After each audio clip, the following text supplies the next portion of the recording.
Good morning everyone. তো আজ থেকে আমাদের মাস্টার্সের থার্ড সেমিস্টারের এক্সাম শুরু হচ্ছে। তো ভাবলাম ফার্স্ট ডেটা তোমাদের সঙ্গে শেয়ার করি। এদিকে দেখতেই পাচ্ছ আমি রেডি হয়ে গিয়েছি। আর এইবার আমাদের এক্সাম সেন্টার আমাদের বাড়ি থেকে মোটামুটি 10 কিলোমিটারের মধ্যেই পড়েছে। সেই কারণে অন্য বাড়ির তুলনায় চিন্তাটা এদিক থেকে একটু কম। তো আমি এখন এক্সাম সেন্টারের দিকেই বেরোবো, তোমাদের সঙ্গেও শেয়ার করব। তো চলো যাওয়া যাক। তুমি একটা ব্লগার পেয়ে গেছো। মিনি শোন না, শোন আমার কথা। তুই যা, খুব বোকামির কথা। পরীক্ষা শেষ, ফাইনালি পরীক্ষা শেষ হয়নি, এখন 2 সপ্তাহ পর পরীক্ষা আছে। আজকে ফার্স্ট ডে। এখন আমরা তবুও ঘুরতে যাবো, মানে মাথায় টেনশন মনে আনন্দ, তাই তো? খুব আনন্দ, খুব। 2 সপ্তাহ পর পরীক্ষাটা। ওকে। আজ যেহেতু প্রথম দিন ছিল সেই কারণে আমরা আর খুব বেশি সময় নষ্ট করিনি। জাস্ট পরীক্ষার পরে 10 থেকে 15 মিনিট পর্যন্ত কলেজের চারপাশে একটু ঘুরে নিয়েছিলাম।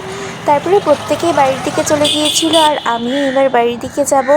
জাস্ট এইটুকুই তোমাদের সঙ্গে শেয়ার করলাম। আজকের মিনি ব্লগটা এই পর্যন্তই। সবাই সুস্থ থেকো, ভালো থেকো, টাটা।